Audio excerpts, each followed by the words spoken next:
오늘 여호수아 24장 14절 15절 말씀 본문을 가지고 전할 설교의 제목은 거룩한 청소와 새로운 시작입니다. 여러분, 세계 최고의 조각가로 불리는 미켈란젤로에 대한 이런 일화가 있어요. 미켈란젤로가 거대한 대리석을 깎아서 다윗상이라는 아주 불멸의 걸작품을 완성했을 때 어느 한 기자가 찾아와 물었습니다. 아니, 어쩌면 이토록 아름다운 그러한 형상을 조각할 수 있었습니까? 그 질문에 미켈란젤로는 이렇게 대답을 합니다. 다윗은 이미 돌 속에 있었습니다. 나는 다만 다윗이 아닌 부분들을 깎아내고 치워버렸을 뿐입니다. 참으로 놀라운 통찰력 아닙니까? 새로운 것을 붙이고 내가 이렇게 장식해서 위대한 작품을 만들었다라고 하는 것이 아니라 본래 아름다움을 가로막고 있는 불필요한 돌덩어리들을 그냥 제거했을 뿐이라고 그렇게 말하고 있어요. 사실 우리 가정의 원형도 이렇습니다. 하나님께서 에덴 동산에서 아담과 하와를 통해서 가정을 창조하셨을 때 그곳에는 부끄러움도 거짓도 감춤도 미움도 다툼도 없었어요. 성경은 그들이 벌거벗었으나 부끄럽지 아니하였다라고 그렇게 말씀하고 있어요. 그것이 하나님이 설계하신 가정의 본래 모습, 즉 다윗상과 같은 최고의 걸작품이었어요. 그런데 인간의 탐욕과 교만으로 죄가 들어오자 어떤 일이 벌어집니까? 그들은 무화과 나뭇잎을 엮어서 자신의 몸을 가리기 시작합니다. 하나님이 만드신 순결하고 아름다운 형상 위에 죄라는 부끄러운 옷을 덮고 또 두려움이라는 가리개를 만들어서 덮어 씌워버린 거예요. 그때부터 인류의 가정은 본래 하나님이 창조하셨던 가장 아름답고 거룩한 형상을 잃어버리고 서로를 탓하고 또 무시하고 숨고 숨기고 우상을 섬기는 그런 돌덩어리 속에 갇혀버리게 된 거예요. 오늘 우리가 읽은 본문에서 여호수아가 치워버리라라고 외치는 이유는 분명합니다. 우리 가정을 덮고 있는 그 죄의 가리개들, 하나님보다 더 의지하고 있는 우상의 껍데기들을 치워버려야만 하나님이 태초에 창조하신 가장 아름다운 하나님의 형상, 가정의 원형의 모습을 다시 드러낼 수 있기 때문입니다. 이처럼 잃어버린 가정의 원형을 회복하고 다시금 하나님 앞에 바로 서는 결단의 순간이 성경의 역사 속에 여러 번 강조되고 있어요. 오늘도 우리는 그 회복의 현장에 서 있습니다. 바로 이스라엘 백성들이 가나안 땅에서 새로운 시작을 앞두고 마지막 결단을 내리고 있는 장면이에요. 오늘 본문은 이스라엘의 지도자 여호수아가 110세에 이제 죽음을 앞두고 마지막으로 온 이스라엘 백성을 세겜에 불러 모으고 고별 설교를 하고 있는 장면이에요. 왜 하필 세겜일까? 여러분, 세겜은요 이스라엘 역사에 있어서 아주 중요한 의미가 있는 장소예요. 과거 야곱이 고향으로 돌아갈 때 온 가족들을 불러 모으고 가족들이 가지고 있던 이방 신상들을 다 모아서 상수리 나무에 묻어 버리고 그리고 거기서 정결의 결단을 하는 그런 거룩한 장소였어요. 여호수아는 지금 그 역사의 현장에서 이스라엘 백성들에게 묻고 있는 거예요. 너희 조상들이 이곳에서 우상을 묻었던 것처럼 너희들도 이제 이 가나안 땅에서 다시 한번 영적인 결단을 해야 되지 않겠느냐. 단순히 하나님 잘 믿어라 라고 권면하고 덕담하는 것이 아니에요. 생사의 기로에서 가문과 민족의 운명을 걸고 두 가지 핵심적인 요구를 하고 있는데 그것 중에 하나가 바로 치워버려라 이고 두 번째는 선택해라입니다. 먼저 본문 14절을 우리 함께 읽습니다. 시작.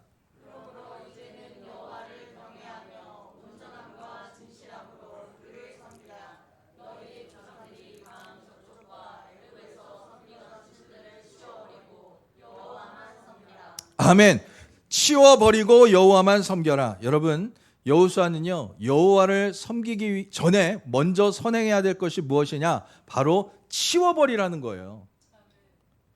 여기서 치워버리라라는 히브리어 헤시루라고 하는데 쓰레기를 내다버리듯이 완전히 제거해서 소멸시켜버리는, 치워버리는 것을 의미합니다. 우리는 쓰레기를 옆에 끼고 살지 않아요. 여러분, 쓰레기는 보이는 즉시 쓸어서 버려야 됩니다. 그래서 쓰레기라고 하는 거예요. 쓸어서 버려버리라고 해서.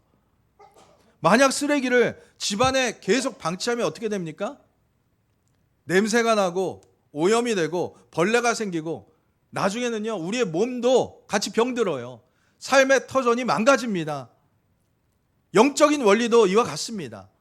우리 마음속에 우상이라는 오물과 쓰레기들을 그대로 방치하면 그것들이 우리의 영혼을 마비시키고 또 건강을 해치고 우리 영혼의 인생 자체를 갖다가 병들게 해요.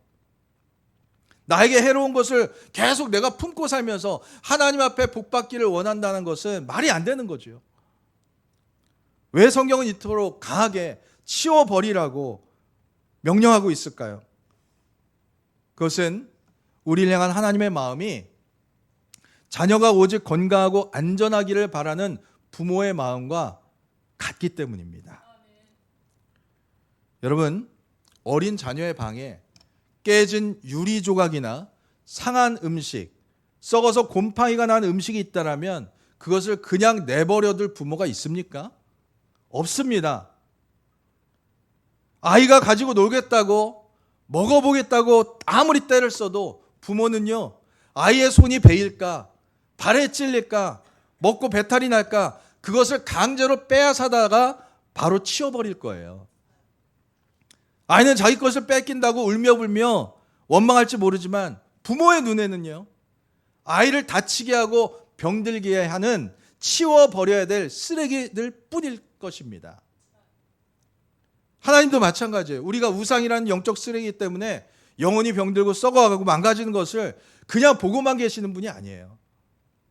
하나님이 우리에게 치워버리라고 하시는 것은 우리를 억압하기 위해서가 아니라 우리 안에 생명의 에너지가 흐르는 것을 막는 독소를 제거해서 우리를 살리시기 위함인 거예요. 하나님은 우리 마음의 일부분이 아니라 우리의 몸과 영혼 전체가 건강하고 거룩하기를 간절히 바라고 계세요.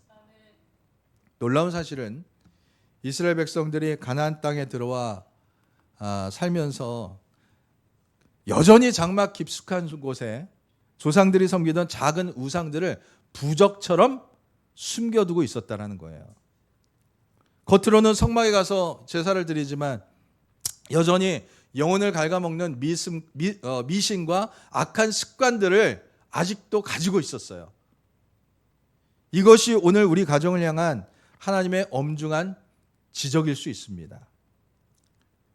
2026년 5월 가정의 달을 보낸 우리가 여호와만 섬기기 위해서 우리 집안에서 치워버려야 될 것이 구체적으로 무엇일까? 함께 나누려고 합니다. 첫째로 염려라는 이름의 불신앙을 치워버리시기 바랍니다. 우리는 입술로는 하나님이 주인이라고 고백하죠.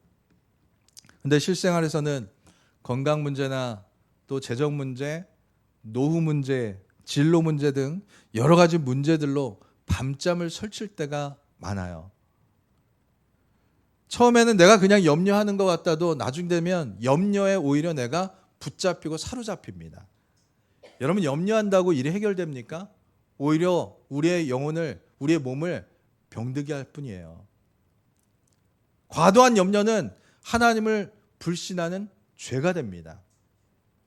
성경은 그래서 말씀해요. 같이 읽습니다. 시작.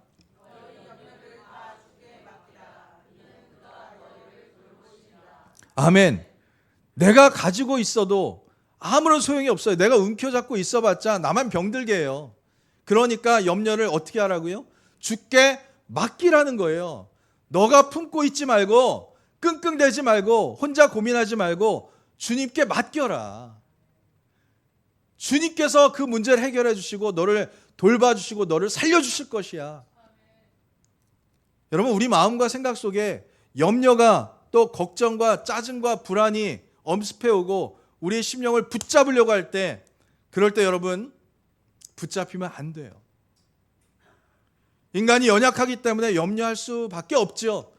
하지만 그럴 때일수록 여러분 믿음으로 선포하시기 바랍니다. 하나님이 아신다. 하나님이 우리를 돌보신다. 주님께서 맡기라고 하셨으니 나는 주님 앞에 맡기겠다. 이렇게 선포하고 내 생각과 마음을 하나님의 말씀으로, 주님의 마음으로 채워갈 때 그 모든 염려로부터 자유함과 평안함을 주시고 살 길을 열게 하시는 하나님을 만나게 될 줄 믿으시기를 바랍니다. 둘째, 비교라는 그러한 이름의 교만을 치워야 돼요. 가정의 불행은 대부분 옆집과 비교할 때 시작돼요.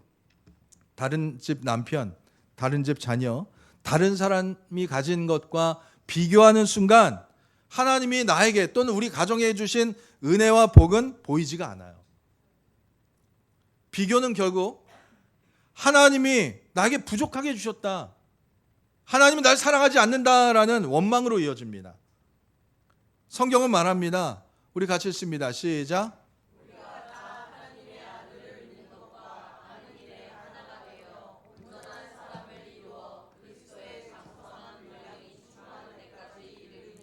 아멘.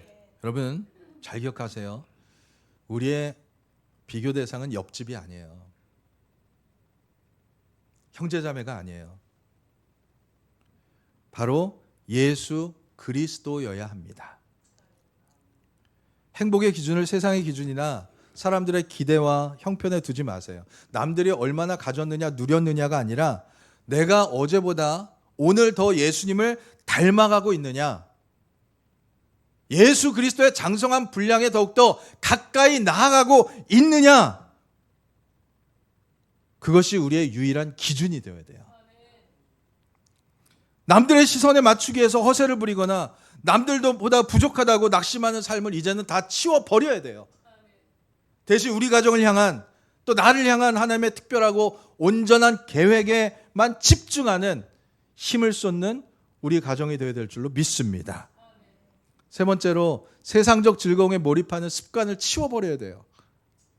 하나님과 교제하는 시간보다 유튜브나 게임, SNS, 쇼핑몰 앱 등 디지털 중독에 보내는 시간이 더 많다면 그것은 바로 산 저쪽의 신들, 애굽에서부터 가져온 신들, 그런 요소들이 될 수가 있어요.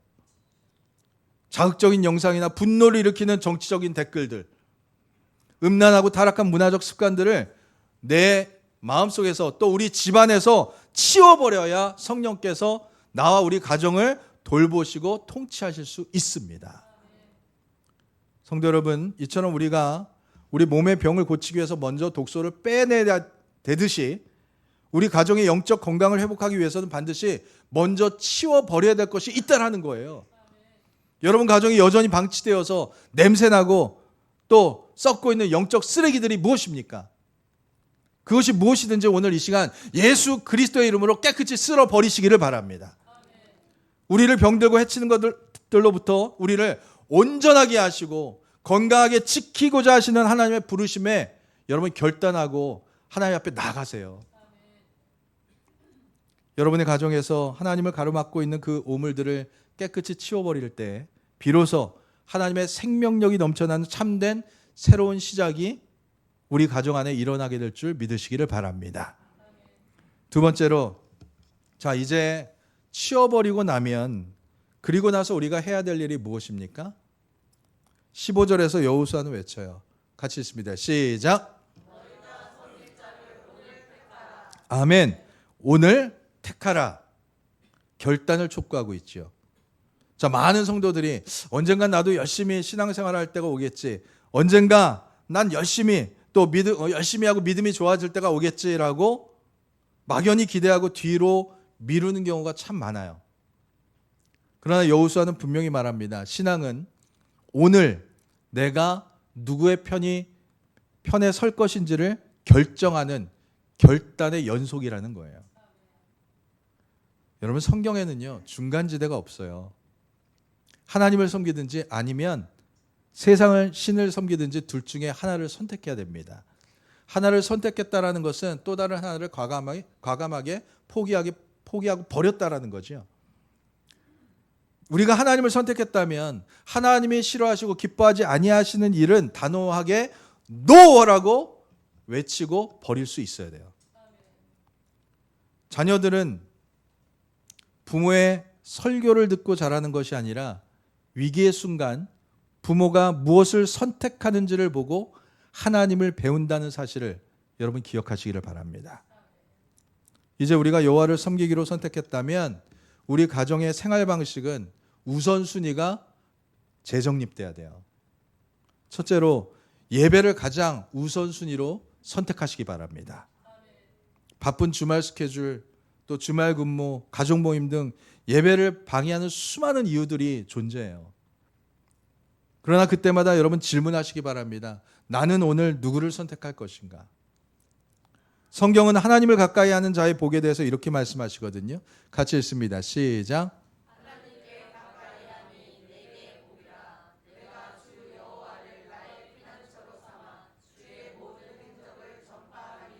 아멘.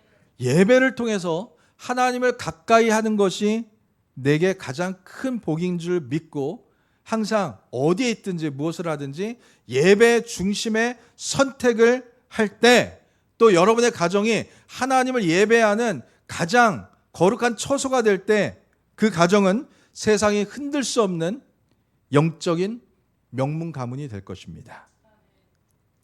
둘째로 하나님 말씀을 여러분 가정의 법으로 만드세요.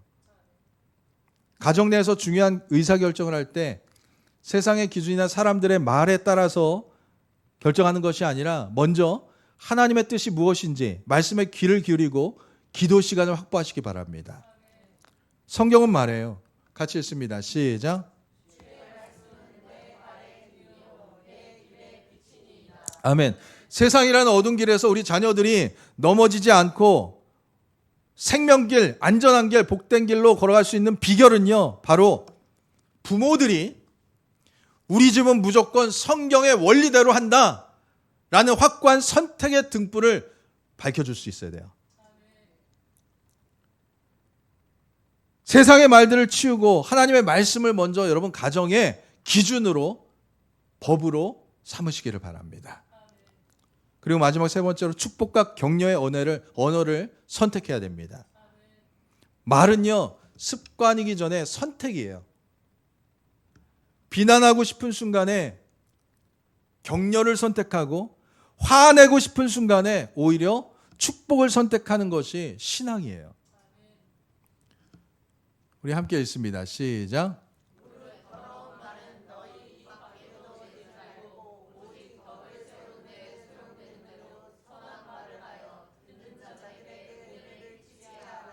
아멘. 자, 여러분, 내 입에서 나오는 말, 우리 입술에서 나오는 말은요, 내가 또는 우리 가정이 누구를 섬기고 있는지를 보여주는 확실한 증거예요. 가정의 달, 독설과 비난, 원망 대신에 은혜를 주고 또 격려하고 위로하는 언어를 선택함으로 여러분의 가정을 하나님이 기뻐하시는 예배 처소로 만들어 가시기를 부탁을 드립니다. 이제 15절 하반절에서 여호수아는 위대한 신앙의 선언을 하고 있어요. 다른 사람들이 어떠한 길을 가든 또 시대의 유행이 어떠하든 상관없이 나와 내 집은 오직 여호와만 섬기겠노라. 오늘 이 자리에 계신 가장들 또 부모님들께 제가 도전합니다. 여러분은 이 당당한 선언을 하실 수 있겠습니까? 자녀들에게 얘들아, 우리 집은 세상이 뭐라 해도 오직 하나님만 의지하는 집이야. 이렇게 말할 수 있는 영적인 권위가 있어야 돼요. 이 선택과 결단이 있을 때 하나님의 보호하심이 여러분의 가정과 자녀들의 길을 지켜주시고 보호해 주실 것입니다. 말씀 맺습니다. 사랑하는 여러분, 미켈란젤로가 불필요한 돌덩어리들을 제거해서 깎아내어서 다윗상이라는 아주 훌륭한 작품을 만들었듯이 우리의 가정의 회복 또한 이제 새로운 것을 채우는 것이 아니라 하나님과 우리 사이를 가로막고 있는 그런 것들을 먼저 깎아버리는 것이 우선되어야 됩니다. 오늘 이 시간 우리 가정 안에 방치되어 있는 영적 쓰레기들 예수의 이름으로 쓸어버리시기를 바랍니다. 우리를 병들게 하는 염려의 우물들, 또 비교의 독소, 세상의 온갖 우상의 모양들 단호히 치워버릴 때 하나님이 태초에 창조하신 완전한 창조의 모습, 아름다운 모습으로 우리는 비로소 거듭나게 될 것입니다. 그리고 그 비워진 자리에 오직 여호와만 섬기겠노라 라는 깃발을 꽂으세요. 세상의 유행이 아닌 예배를 선택하고 사람의 말보다 하나님의 말씀을 선택하고 비난 대신 축복의 언어를 선택하는 그러한 가정의 기준을 세우시기 바랍니다. 남들은 어떠하든지 나와 내 집은 여호와를 섬기겠노라. 이 당당한 선언이 여러분의 가정의 울타리가 되기를 바랍니다. 여러분이 오늘 거룩한 청소를 결단할 때 하나님께서는 여러분의 가정을 대대로 복을 받는 믿음의 명문 가문으로 만들어 가실 거예요. 이 은혜로운 새로운 시작이 여러분의 가정 위에 오늘부터 영원토록 함께 하시기를 주님의 이름으로 간절히 축원드립니다. 기도합니다. 사랑과 은혜가 충만하신 아버지 하나님, 가정의 달을 맞아 우리 가정을 돌아보게 하시니 감사를 드립니다. 하나님이 설계하신 본래 아름다움을 가로막고 있던 우리 안의 염려와 비교와 세상의 온갖 우상들을 이 시간 예수님의 이름으로 단호히 치워버리고 영혼을 병들게 하는 영적 쓰레기들을 쓸어낼 수 있도록 우리에게 믿음과 용기를 허락하여 주시옵소서. 우리의 가정들이 예배를 최우선으로 삼고 오직 말씀만이 우리 집의 기준이 되게 하여 주시옵소서. 그래서 변함없는 하나님의 약속을 성취해가는 믿음의 명문 가문들 세워 주시옵소서. 감사드리고 예수님 이름으로 기도드립니다. 아멘.